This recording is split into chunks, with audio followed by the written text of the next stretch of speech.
Education आपका स्वागत करता है डेली हिंदू न्यूज़पेपर की करंट अफेयर्स की क्वेश्चन सीरीज में।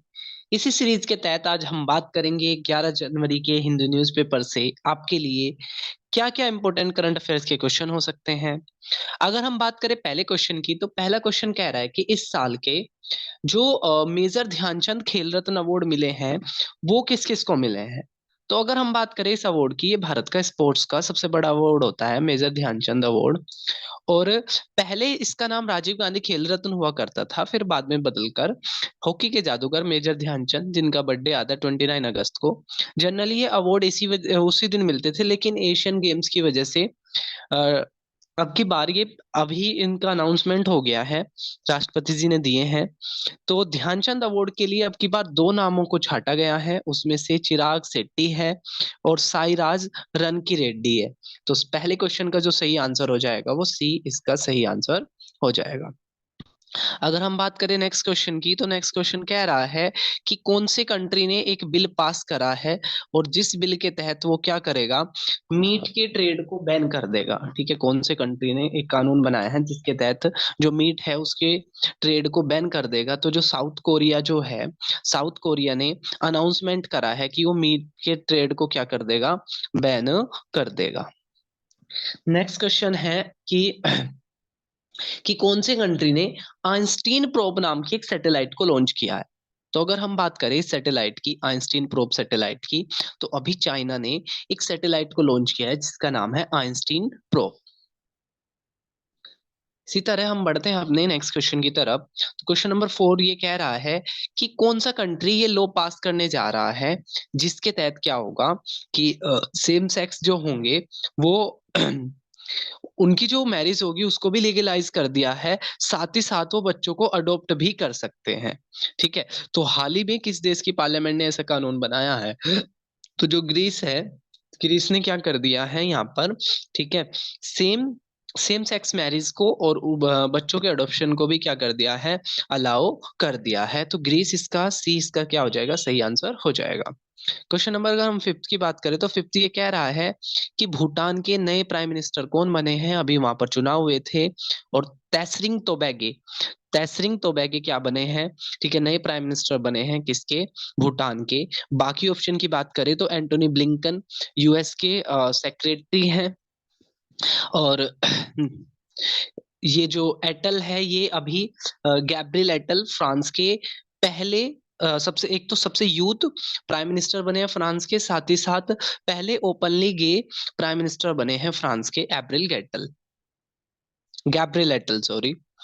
और अगर हम आप बात करें अपने नेक्स्ट क्वेश्चन की तरफ, ये कुछ स्टैटिक है कि क्लीन एयर प्रोग्राम जिसके जिसके तहत कितनी धनराशि पास हुई थी, तो 9,361 करोड़ रुपए की धनराशि तय हुई थी। तमिलनाडु के अभी के गवर्नर कौन है, RN रवि तमिलनाडु के अभी के गवर्नर है। फीफा जो फुटबॉल के मैचों को ऑर्गेनाइज कराने वाला सबसे बड़ा संस्था है फीफा, उसके प्रेसिडेंट अभी कौन है, तो ज्ञानी इन्फेंटियो उनके प्रेसिडेंट है। खेल रत्न देखो अभी अवार्ड मिला था मेजर ध्यानचंद, तो कि जो खेल रत्न मिलता है उसमें कितने पैसे मिलते हैं, तो 25 लाख मिलते हैं खेल रत्न के अंदर, और 15 लाख मिलते हैं द्रोणाचार्य में। कोपरनिकस क्लाइमेट सैटेलाइट किससे जुड़ी हुई है, तो कोपरनिकस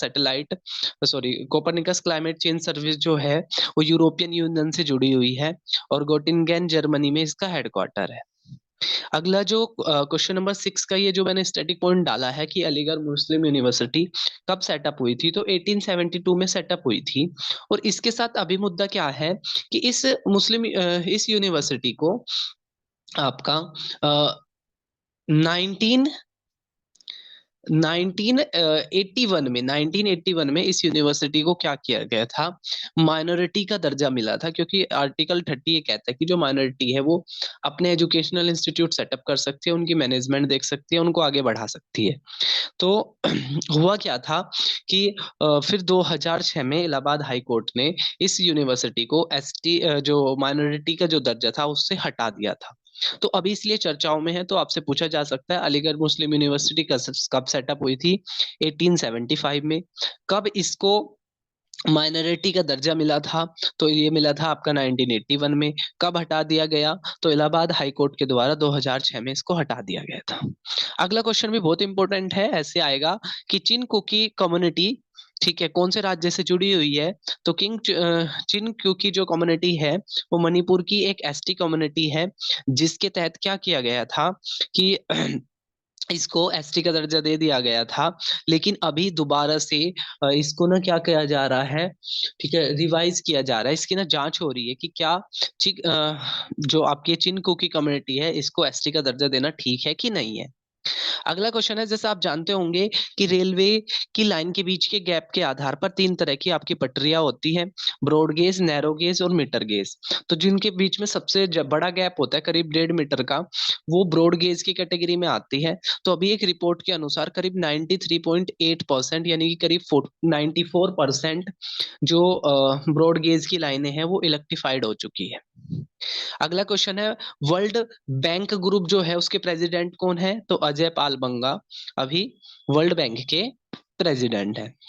लीग ऑफ नेशन 10 जनवरी 1907, ये ईयर थोड़ा सा ना गलत हो गया, ये 1920 है, ठीक है। 10 जनवरी 1920 को लीग ऑफ नेशन बनी थी फर्स्ट वर्ल्ड वॉर के बाद, और इसको बनाने का पर्पस ये था कि आगे कोई युद्ध ना हो, ठीक है। फिर हुआ क्या है कि हिटलर जैसा एक तानाशाह उभर कर आता है और दूसरा विश्व युद्ध होता है, तो उसके बाद फिर 24 अक्टूबर 24 अक्टूबर 1945 को क्या बन जाती है? यूएन बन जाती है। तो कई बार क्वेश्चन ऐसे भी आता है कि यूएन की पूर्ववर्ती संस्था कौन सी थी? तो जो लीग ऑफ नेशन था वो यूएन की पूर्ववर्ती संस्था थी। अभी क्या है, भारत के जो डिफेंस मिनिस्टर है राजनाथ सिंह, वो अभी यूके की विजिट पे गए हैं। 22 साल के बाद कोई भारत का डिफेंस मिनिस्टर वहां पे गया है। तो वहां से मैंने क्वेश्चन उठाया कि अभी डिफेंस मिनिस्टर ऑफ यूके का क्या नाम है? तो ग्रांट सैप्स जो है वो यूके के अभी डिफेंस मिनिस्टर है।